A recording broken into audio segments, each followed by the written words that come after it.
Hello बच्चों, class 12th का जो चैप्टर हमारा चल रहा है संबंध और फलन, उसको लेकर के आज मैं छठी वीडियो लेकर के आपके सामने आया हूँ। आज की पढ़ाई करने से पहले बेटा एक काम जरूर करते हैं, जो ये रेड सा लिखा हुआ सब्सक्राइब है ना, इसको बेटा टच कर दो तो ये ब्लैक हो जाएगा, तो चैनल आपका सब्सक्राइब हो जाएगा ताकि आपको आगे की वीडियोस आसानी से मिल जाएं। साथ में बेटा बेल आइकन भी दबा दो ताकि नोटिफिकेशन भी आपको अच्छे से प्राप्त होता रहे। इससे पहले बेटे 5 वीडियोस अपलोड हुई हैं जिसमें बहुत सारे बेसिक कॉन्सेप्ट आपको क्वेश्चंस भी कराए गए हैं इंपॉर्टेंट, जो कि आपके 2021 एग्जाम के लिए भी इंपॉर्टेंट है। ठीक है, तो आज जो हम करने जा रहे हैं आपके पास में छठी वीडियो के अंदर, क्योंकि 5वीं वीडियो में मैंने 1.2 एक्सरसाइज के क्वेश्चन नंबर 1 से लेके 4 तक कवर किए थे बेटे। अब ये 4 से लेके जो जितना भी ये पोर्शन इसमें बचा है, जितने भी इसके क्वेश्चन हैं, क्वेश्चन आपके पास में 12 हैं, तो 4 से लेके 12 तक मैं आज ये फिनिश आपके सामने करूंगा। ठीक है, तो फटाफट देखिएगा। 4 से नहीं, सॉरी 5 से लेकर, क्योंकि 4 तो पहले कंप्लीट हो ही चुके बेटा, तो 5 से लेके आपके पास में 12 तक कंप्लीट कर दिया जाएगा आज। ठीक है, तो चलिए जल्दी से एक्सरसाइज शुरू करते हैं और ख़त्म करते हैं इसको, ताकि अगला टॉपिक भी नेक्स्ट वीडियो जल्दी से आए। ठीक है, तो हमारे पास में क्वेश्चन नंबर 5 है। आप देखिएगा, सबसे पहले क्वेश्चन नंबर 5 है। इसमें कहा गया है, आप लोग देखिएगा अपनी किताब के अंदर, स्क्रीन पे भी आपको क्वेश्चन दिख रहा है कि सिद्ध कीजिए कि हमारे पास में एक फंक्शन है, एक फलन है जो रियल नंबर से रियल नंबर के अंदर है। आर आपके पास में वास्तविक संख्याओं का समुच्चय, जो कि मैंने बता रखा वास्तविक संख्याएं क्या होती हैं। आपकी वास्तविक संख्या बहुत बड़ा सेट होता है, ये बहुत बड़ा समुच्चय होता है। इसके अंदर लगभग सभी संख्याएं आ जाती हैं काल्पनिक संख्याओं को छोड़ करके। चलिए बाद में बात करते हैं, पहले आप लोग इस फंक्शन की डेफिनेशन देखिए। इस फलन को दिया किस तरीके से है कि उन्होंने कहा है कि f(x) कोई फंक्शन है, कोई फलन है आपके पास में, कि इसकी वैल्यू 1 होगी यदि आपके पास में x की जो वैल्यू होगी, आपके पास में x की वैल्यू 0 से बड़ी होगी। ठीक है, अगर 0 से बड़ी वैल्यू मिलती है तो हम इसको कहते हैं बेटा ये हमारे पास में 1 वैल्यू देगा, तो ये वैल्यू 0 देगा यदि हमारे पास में, इसको समझ लेना है, अगर x की वैल्यू 0 के इक्वल होगी आपके पास में। ठीक है, और ये वैल्यू तीसरी बात दी है कि -1 वैल्यू होगी यदि आपके पास में बेटा x की वैल्यू छोटी होगी 0 से। तो मैं आपको बता दूं, ये एक विशेष प्रकार का फंक्शन होता है जिसको उन्होंने चिन्ह फलन कहा है। अंग्रेजी में इसको सिंगम फंक्शन कहते हैं। मैं लिख देता हूँ यहाँ क्या कहते हैं आपके पास में। ठीक है, ये आपके पास में इस नाम से प्रसिद्ध है ये। ठीक है, सिंगम फंक्शन, या फिर हिंदी में इसको चिन्ह फलन कहते हैं। हम लोगों को प्रूव करना है कि ना तो ये एकाकी है और ना ही ये आच्छादक है। ठीक है, हम लोगों को क्या प्रूव करना, ना तो ये एकाकी है, ना ही ये आच्छादक है, ना तो ये यानी कि 1 है और ना ये ऑन 2 है।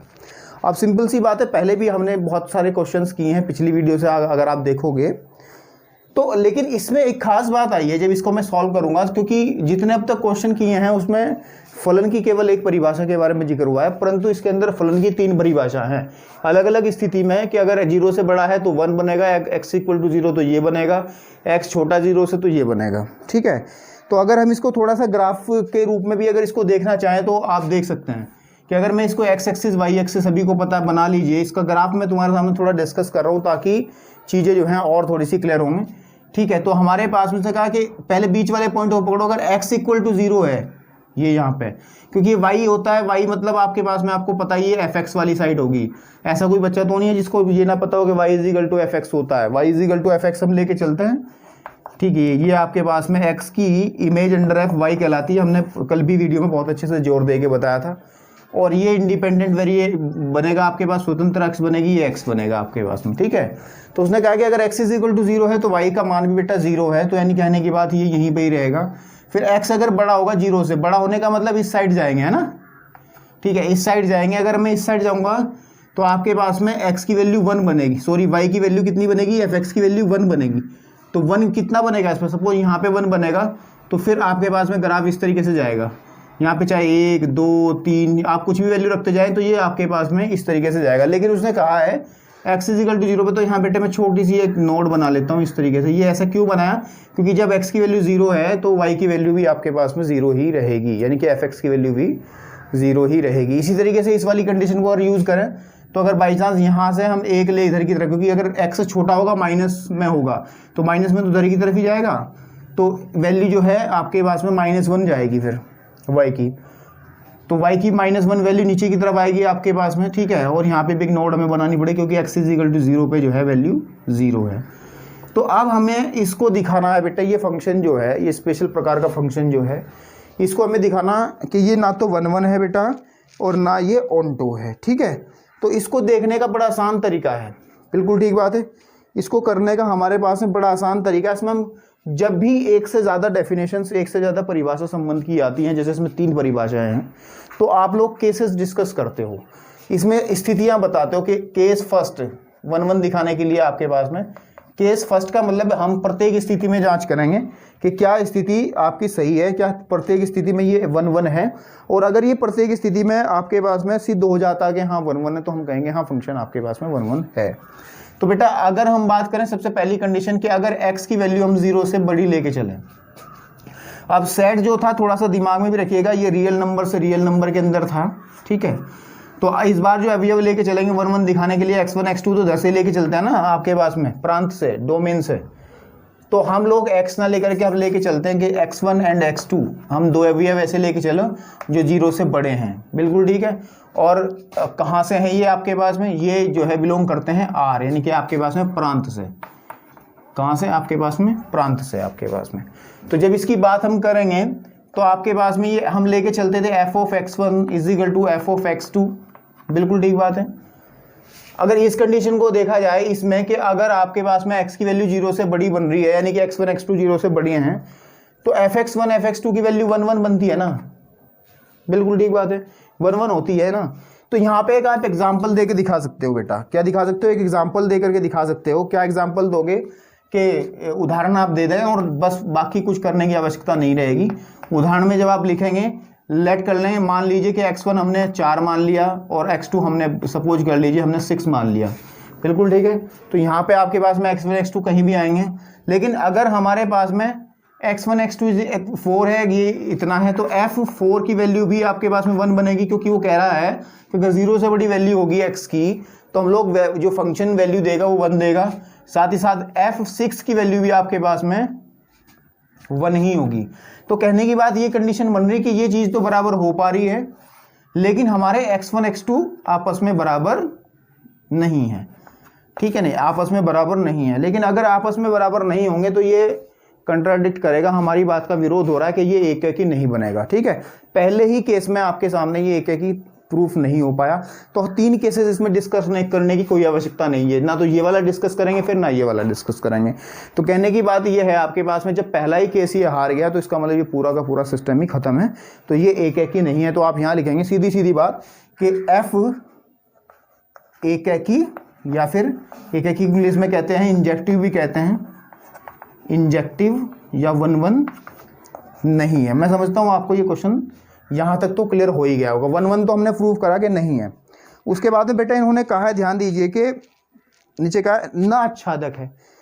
आच्छादक देखने के लिए आपको करना क्या होगा? आपके पास में आच्छादक देखने के लिए आपको क्या करना होगा? थोड़ा सा फील करना होगा क्वेश्चन को। तो मैं इधर की तरफ थोड़ा सा आपको समझाने के लिए एक चीज़ बना रहा हूँ, ठीक है, देखिएगा आप फटाफट। क्योंकि हमारे पास में एक चीज़ मैं आपको बता दूं, एक छोटी सी चीज़ आपने पढ़ी थी क्लास 9 में, रेंज, परिसर, ठीक है, परिसर आपके पास में गलत लिखा गया था। तो रेंज परिसर क्या चीज़ होती है मैं आपको बता दूं कि अगर कभी, ध्यान दीजिए, मैं आपको जो बताना चाह रहा हूं कि ये आपके पास में कोई रियल नंबर है का सेट है, ये भी कोई रियल नंबर है आपके पास में बेटा, ये इधर की तरफ, बिल्कुल ठीक बात है। इनके बीच में फंक्शन डिफाइन किया f है। तो कुछ नंबर्स ले लीजिए, जैसे -3 -2 माइनस का 1 0 हो गया, फिर आपके पास में आप 1 2 3 ले लें, एक दशमलव वाला भी ले लो थोड़ा सा कि लगे कि हाँ अभी तो बिल्कुल इंटीजर वाला लग रहा ना, तो दशमलव कुछ ले लो इसमें, जैसे कि मान लिया मैंने 2.5 ले लिया यहाँ पे, 2 ना ले करके, ठीक है, ये 2.5 ना ले करके आप, चलो इसे छोड़ो यार, इसमें 1/2 ले लो कहीं भी, ठीक है, ऐसे अवयव, ताकि फील आए, थोड़ा सा महसूस हो कि हाँ ये सेट जो है वो रियल नंबर का है। क्योंकि इसके अंदर, रियल नंबर के अंदर आपको पता है कि सिर्फ काल्पनिक संख्याओं को छोड़ के सारे अवयव आ जाते हैं।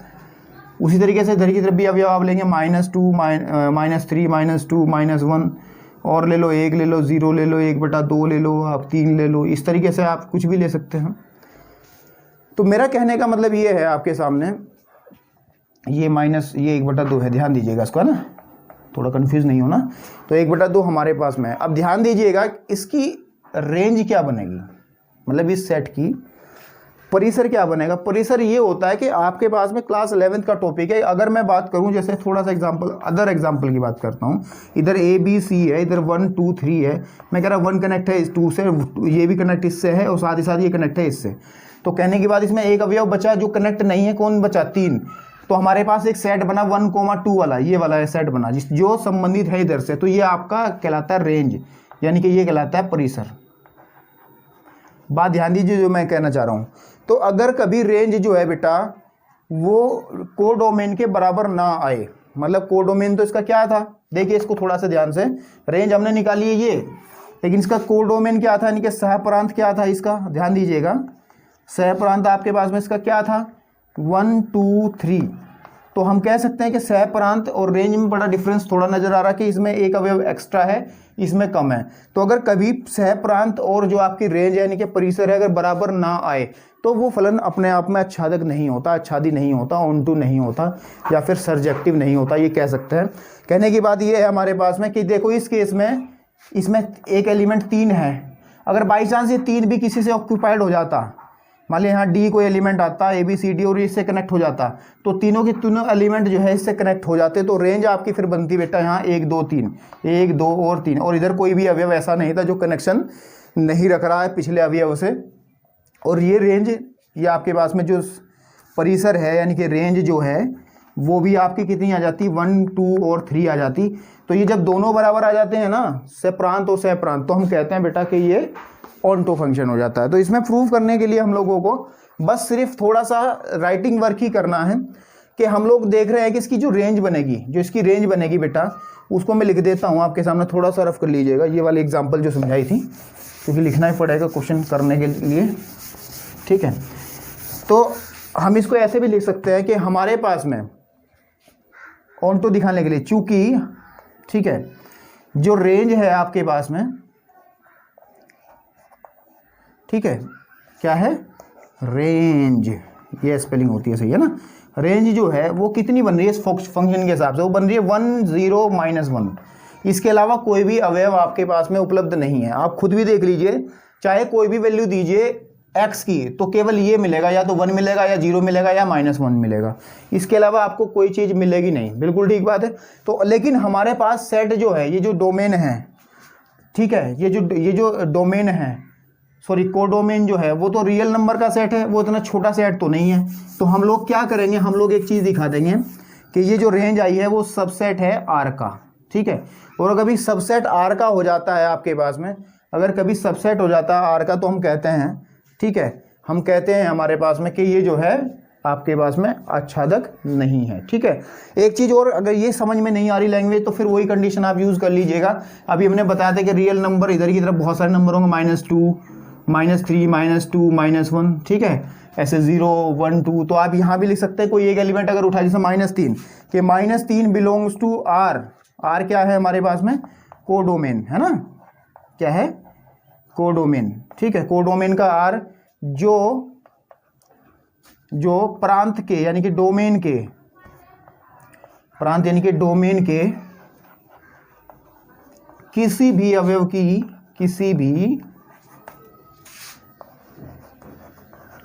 अवयव की इमेज यानी कि प्रतिबिंब है ना, इमेज नहीं है या प्रतिबिंब नहीं है, तो आपके पास हम कहेंगे कि ये ऑनटो यानी कि आच्छादक भी नहीं है, ठीक है। तो आप इसे राइटिंग कर लीजिएगा, इसको राइट डाउन कर लीजिए जो मैंने लिखा है सामने से आपके पास में। तो इस तरीके से इस क्वेश्चन का अंतिम संस्कार हो जाएगा, ठीक है। चलिए बात करते हैं बेटा नेक्स्ट क्वेश्चन की। नेक्स्ट क्वेश्चन हमारे पास में 6 नंबर पे आया है। बात की है 6 क्वेश्चन दिया है इन्होंने, वैसे मुझे नहीं लगता ये क्वेश्चन मेरे करने लायक है, आप लोग इसको कर सकते थे, बट थोड़ा सा मैं इसको फिर भी आइडिया देता हूँ। उन्होंने जो सेट दिया है ए, आपके पास में बुक में देखिएगा, स्क्रीन पे भी क्वेश्चन है 1 2 3, ठीक है। आपके पास में एक दूसरा सेट है बेटा बी, उसकी जो वैल्यू है, उसका जो एलिमेंट्स है वो 4 5 6 एंड 7 है, ठीक है, आपके पास में। तो मेरे को फंक्शन जो दिया गया है वो भी अलग से डिफाइन दे दिया, बहुत बढ़िया बात है, इसमें कुछ करने की आवश्यकता पड़ी नहीं हमें, ठीक है। 1 4 2 5 आपके पास में 3 6, ठीक है, आपके पास में। और ये फंक्शन जो डिफाइन किया गया है, एफ जो डिफाइन किया गया है वो सेट ए से सेट बी के अंदर है, तो एरो डायग्राम बनाइए, आंसर पाइए 2 मिनट में। कह रहा है कि सिद्ध कीजिए कि ये एक एक ही है। हमको सिर्फ एक ही चीज़ सिद्ध करनी है कि ये एक एक ही है, 1 1 हम लोग वो प्रूव करना। तो आप लोग इसको एक डायग्राम बना लीजिए। यहाँ ए है, ठीक है, और ये आपके पास में बी है, इसके बीच में फंक्शन एफ है, ठीक है। तो इसके एलिमेंट डालिए इसमें 1 2 एंड 3। बी क्या है हमारे पास में 4 5 6 एंड 7। इस फंक्शन के हिसाब से कनेक्ट कीजिए। 1 कनेक्शन रखता है आपके पास में 4 के साथ में, 2 कनेक्शन रखता है 5 के साथ में, और 3 कनेक्शन रखता है 6 के साथ में। तो इसका पूरा नाम क्या बनेगा? ये एक एक ही है, दिख रहा है आपको, मुझे लिखने की आवश्यकता नहीं है। एक एक ही है बिल्कुल, लेकिन ऑन्टो नहीं है क्योंकि इसमें 1 बचा है, ऑन्टो नहीं है। तो आप लोग इसको स्वयं कर सकते हैं। इस क्वेश्चन की कोई आवश्यकता मुझे थी नहीं करने की, लेकिन फिर भी मैंने आपको करा दिया, ठीक है। चलिए बात करते हैं क्वेश्चन नंबर 7 की, जो कि 2 पार्ट हैं। इसमें दोनों पार्ट अच्छे पार्ट आ जाते हैं एग्जाम में। उस 7th क्वेश्चन की बात करते हैं। क्वेश्चन नंबर 7 में हमारे पास में 2 पार्ट है। उन्होंने कहा है कि निम्नलिखित में से प्रत्येक स्थिति में बताइए कि क्या दिए हुए फलन एक एकी आच्छादक। देखो एक चीज मैं बता दूं, अगर एक एकी, ठीक है, इसको कहते हैं इंजेक्टिव, बिल्कुल ठीक बात है, और आच्छादक को कहते हैं इंग्लिश में सरजेक्टिव। तो अगर इन दोनों को जोड़ दिया जो रिजल्ट आता है बाइजेक्टिव, ठीक है। तो वो अगर बाइजेक्टिव कहते कभी, तो इसका मतलब वो आपको एक एकी और आच्छादी दोनों प्रूफ हमारे से करवा रहा है। कोई बात नहीं, हम लोग देखते हैं इसका फर्स्ट पार्ट, ठीक है। हमें कहा गया एक फंक्शन परिभाषित है F X is equal to, बेटा बड़ी आसान तरीके से करेंगे, इतना टफ क्वेश्चन नहीं है। 3 माइनस के 4x, वेयर आपके पास में फंक्शन डिफाइन है। फंक्शन जो डिफाइन है वो वास्तविक संख्या से वास्तविक संख्या के अंदर ही डिफाइन है आपके पास में, ठीक है, r से r के अंदर।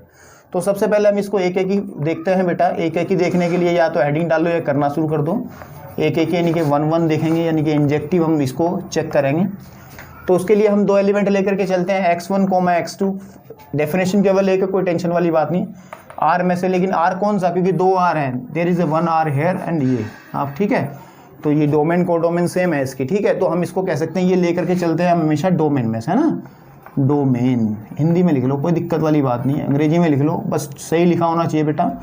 कॉन्सेप्ट सही से यूज़ करते रहो। लैंग्वेज आपके पास में चाहे हिंदी हो या अंग्रेजी हो, चेक करने वाला, कॉपी चेक करने वाला अपने आप समझ जाएगा कि लिखा क्या है। लेकिन बेसिक्स जो है आपके, जो बात आप कह रहे हैं बिल्कुल सही बात आपको कहनी है, ठीक है।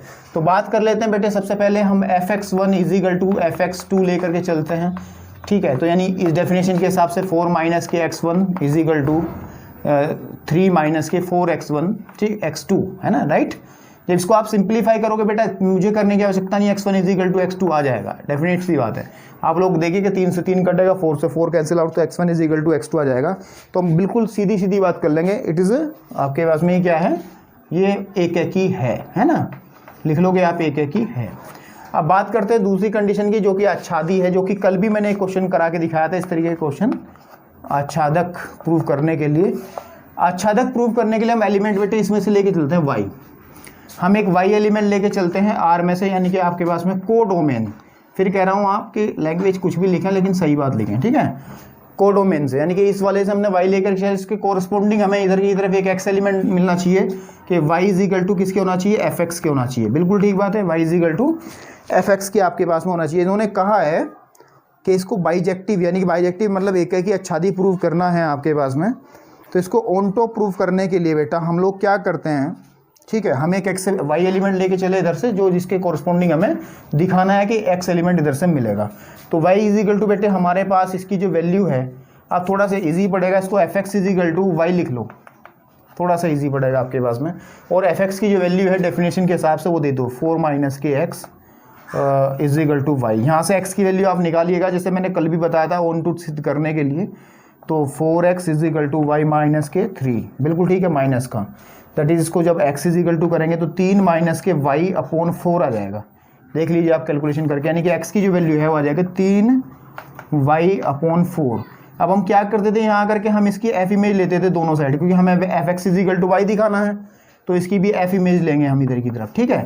अब क्या कहा गया है फंक्शन में, फंक्शन ये कह रहा है कि अगर मैं जो मेरे पेट में आता है उसमें क्या करता हूँ, उसे मैं 3 में से घटाता हूँ, लेकिन पहले 4 से गुणा करके। तो उन्होंने कहा है कि इसको लिखा जाएगा कितना, 3 माइनस 4 गुणे ये वाली कंडीशन, 3 माइनस वाई बटे 4, इस 4 से 4 खत्म होगा बेटा, है ना।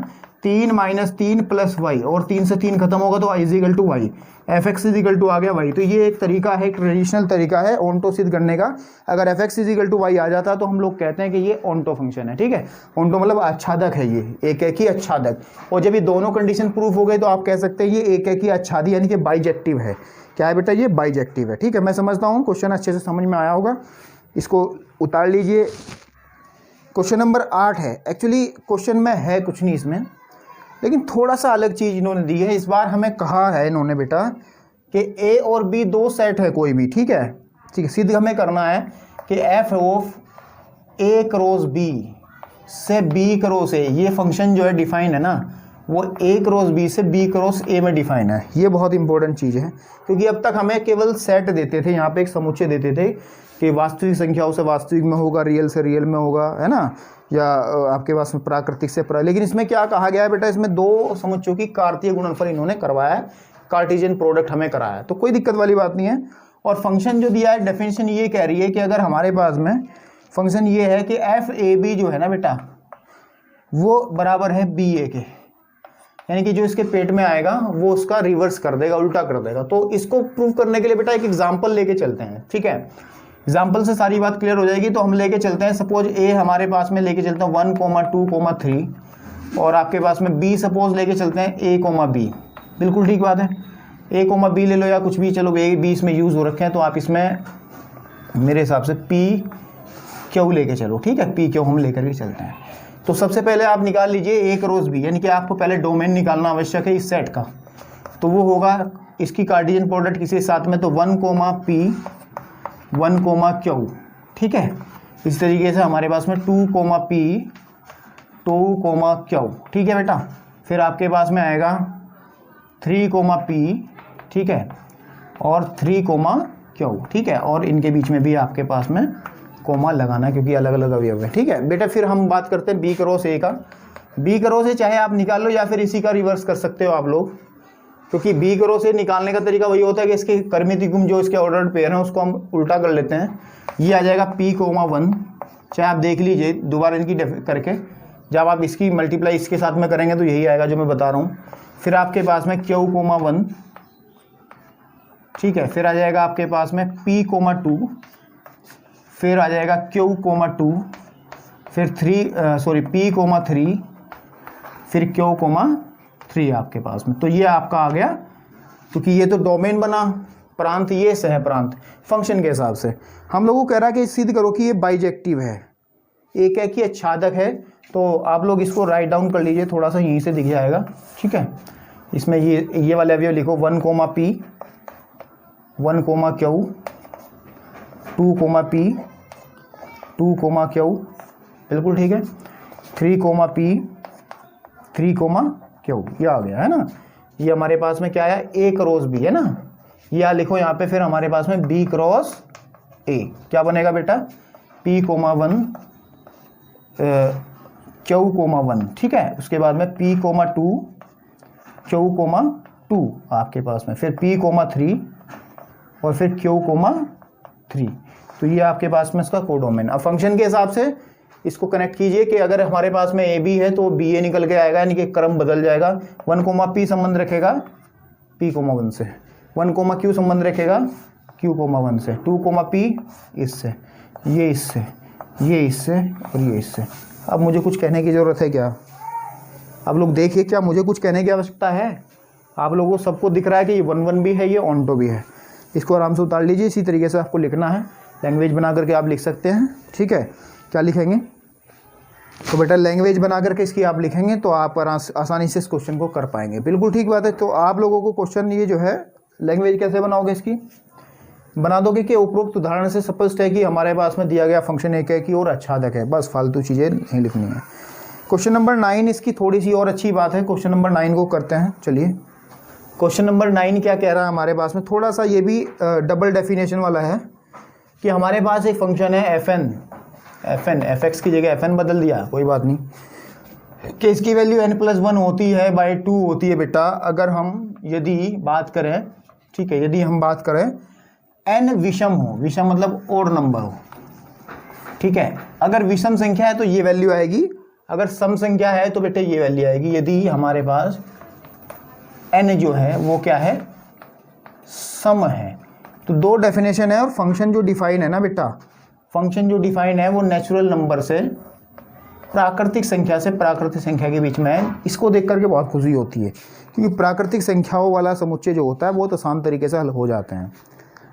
तो हम लोगों को द्वारा परिभाषित फलन fn बताइए कि यह फलन एक एकी आच्छादी है। हम लोगों को इसको देखना क्या ये बाइजेक्टिव यानी कि क्या ये एक एकी भी है, आच्छादक भी है।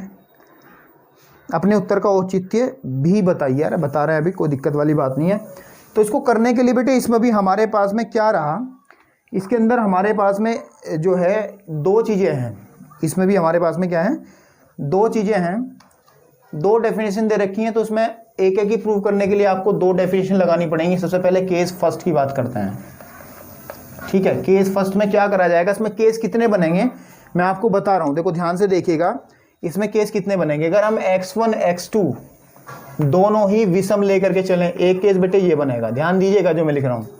अगर मैं x1 x2 दोनों ही सम लेके चलूँ तब भी काम, एक केस ये बनेगा बेटा। या अगर मैं x1 को सम लेके चलूँ, x2 को विषम लेकर के चलूँ तब भी आपके पास में ये तीसरा केस बनेगा। या एक केस और बन सकता है कि x2 को हम सम लेके चलें और x1 को हम विषम लेके चलें, ये भी हम आपके पास में केस हो सकता है। लेकिन ये दोनों केस जो है, दोनों केस सेम ही है। बात ये भी और ये भी दोनों की बात सेम ही है कि हमें सिर्फ एक दूसरे का विपरीत लेना है। तो हम लोगों को इसमें से केवल ये केस और इन दोनों में से कोई एक केस डिस्कस करके दिखाना है। अगर बात बन जाती है तो हम लोग कह देंगे हाँ भाई ये एक है कि आच्छादी है।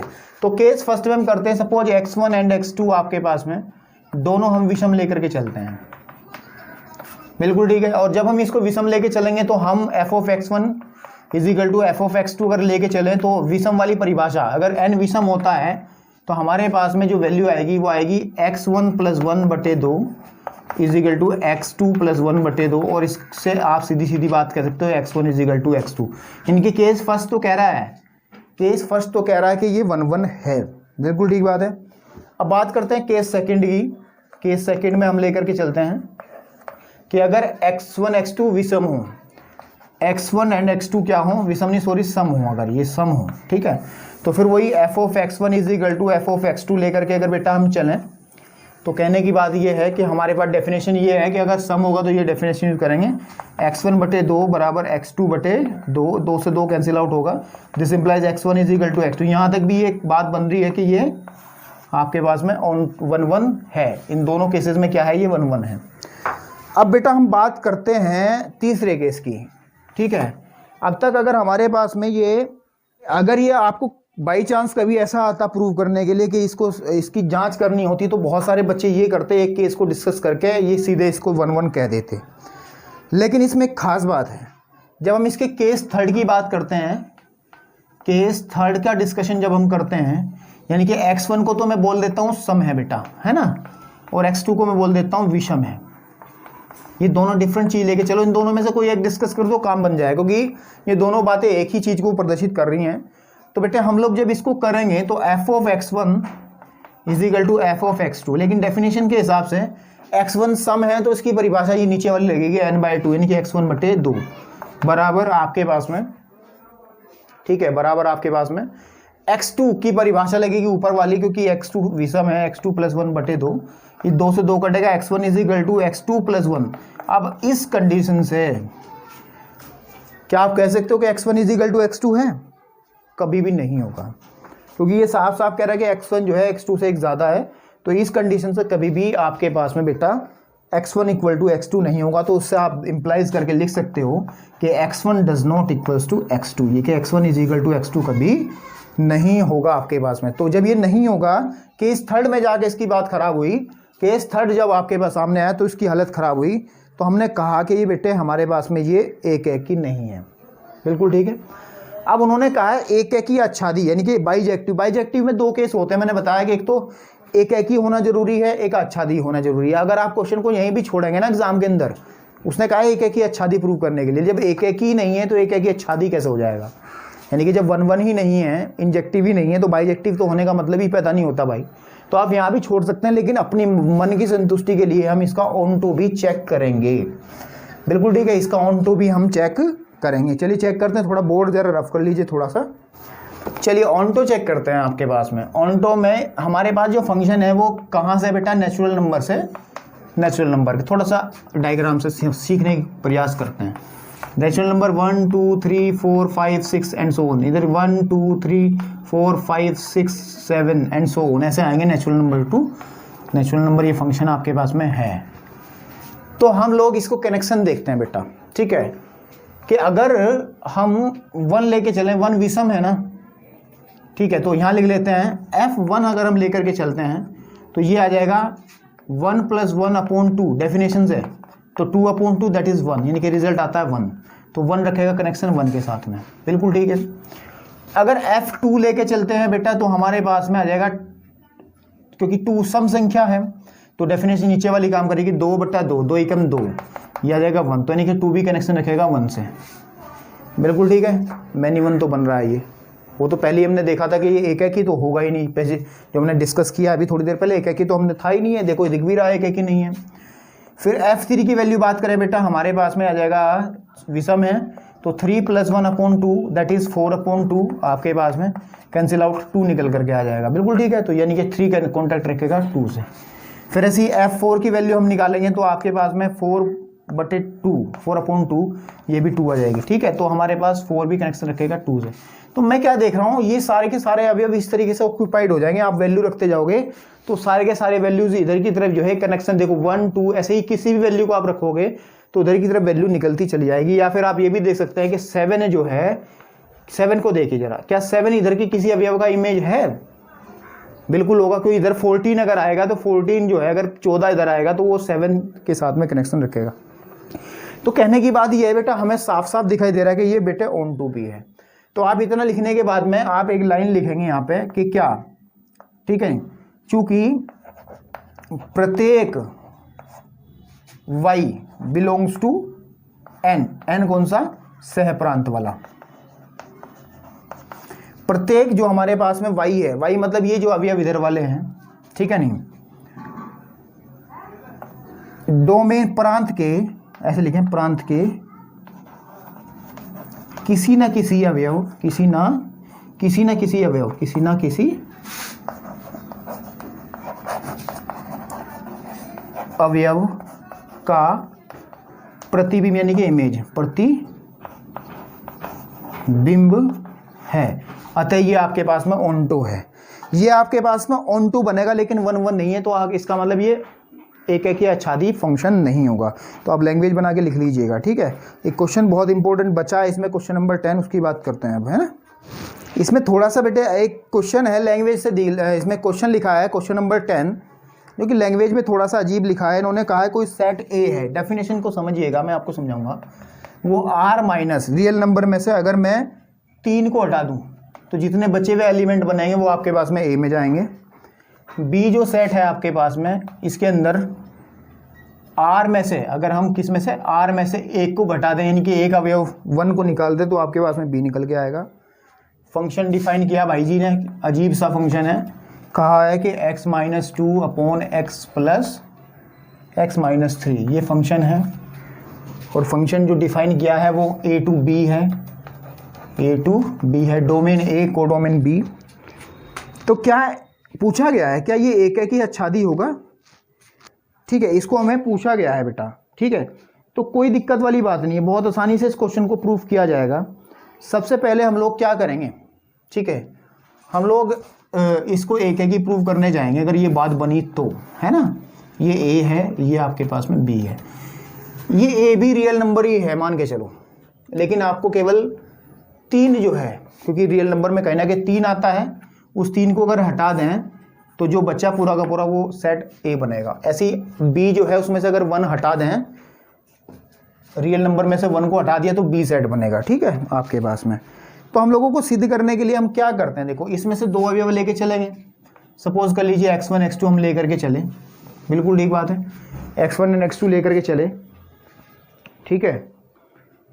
कहाँ से लेकर के चले हम, x1 and x2 belongs to a लेकर के चले, ठीक है। आप xy भी ले सकते हैं, कुछ भी नंबर ले सकते हैं, लेकिन मैंने x1 x2 लेकर के चला a में से। और अगर f of x1 बराबर एफ ऑफ x2 आ जाता तो हम कहते थे ना भाई कि ये एक ही बनेगा। ठीक है, इसको जब आप सिंप्लीफाई करोगे तो यहाँ पे वो डेफिनेशन लगाओगे तो x1 minus two upon x1 minus 3 is equal to आपके पास में x2 minus 2 upon x2 minus के 3, ये आपके पास में है। अब जब आप इसको सिंप्लीफाई करोगे ना बेटा, जब आप इसको सिंप्लीफाई करोगे तो ये डेफिनेट सी बात है, थोड़ा सा गणित लगाना। ये जब आप इसको नीचे की तरफ लेके जाओगे तो मैं कर नहीं रहा हूँ, टाइम थोड़ा बचेगा क्योंकि कैलकुलेशन वर्क आप कर सकते हो, मुझे पता है मैंने किया है ना। x is equal to x2 ये आपके पास में बन जाएगा। तो अगर ऐसा बन जा रहा है तो आपके पास फंक्शन क्या बन जा रहा है, आपके पास में 1 1 हो जा रहा है आपके पास में। तो फंक्शन इज 1 1, फंक्शन जो है एक ही है। यहाँ तक आप कह देंगे फंक्शन एक ही है, बिल्कुल ठीक है। अब बात करते हैं ओंटो यानी कि आच्छादक प्रूव करने के लिए हम लोगों को फिर क्या करना होता था, एक एलिमेंट इधर से y लेकर के चलना होगा। ठीक है, एक एलिमेंट क्या लेके चलना होगा बेटा, y लेकर के चलना होगा। किताब में जो फंक्शन दिया है उसको ध्यान से देखिएगा। y एलिमेंट कहाँ से लेके चलेंगे हम, यहाँ आच्छादक प्रूव कर रहे हैं ना, तो y हम लेके चलते हैं b में से, है ना, b यह है कोडोमेन है। बिल्कुल किस तरीके से है कि fx is equal to y है ना, या y is equal to fx है कि जिसके सापेक्ष हमें एक x अवयव इधर की तरफ मिलता है, ये हमें दिखाना है। ठीक है, तो इसको सिंप्लीफाई इसी तरीके से करिएगा जैसे हम y इज इक्वल टू लेकर के चलते हैं, fx की वैल्यू यहाँ रखी जाएगी x minus 2 upon x minus 3। ठीक है, इसको कैलकुलेट कीजिएगा, x की वैल्यू निकालिएगा जैसे हम पिछले क्वेश्चंस में करते आए हैं। तो हमारे पास y x minus 3 is equal to x minus का 2, कैलकुलेटेड एक्स वाई माइनस के 3y is equal to X minus का 2। एक्स निकालना तो एक्स को उधर रखो, बाकी को उधर लेके जाओ। तो एक्स वाई माइनस के X is equal to 3y minus के 2। ठीक है, यानी कि x कॉमन निकाल लेंगे तो y माइनस का 1 is equal to 3y minus के 2, या फिर आपके पास में x इज इक्वल टू आ जाएगा 3y माइनस के 2 अपॉन y माइनस 1। ठीक है, यहाँ आने के बाद हम क्या करते थे, फिर हम f इमेज लेते थे, fx बना लेते थे इसका, तो यानी कि इसका भी f बन जाएगा कितना, 3y माइनस के 2 अपॉन आपके पास में y माइनस का 1। इसको कैलकुलेट कर लीजिए बेटा। ठीक है, इसमें फिर डेफिनेशन ऊपर वाली लगेगी, दिस इम्प्लाइज क्या कहता है वो कि 3y minus 2 upon y minus का 1 इज इक्वल माइनस का 2 बटे 3y माइनस का 2 अपॉन y माइनस 1 माइनस का 3। ये आपके पास में एक व्यंजक बना, एक मैथमेटिक्स का एक सवाल बन गया। तो इसको हल करने के लिए थोड़ा सा मैं स्पेस ले लेता हूँ। इसको हल करने के लिए बेटा मैं थोड़ा सा इधर से रफ कर लेता हूँ, ये थोड़ा सा बड़ा हो गया और कुछ नहीं है।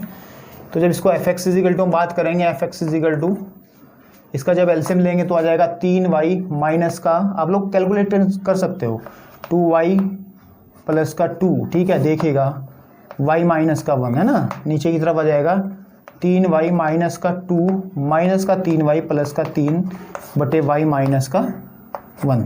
ठीक है, y माइनस 1 माइनस कट गया, एफ एक्स इजिकल टू बेटे आपके पास में आ जाएगा 3y में से 2y बचेगा तो y बचेगा ऊपर की तरफ, नीचे 3y से 3y कैंसिल, 3 में से 2 जाके बटे 1, यानी कि ये आ गया y के इक्वल।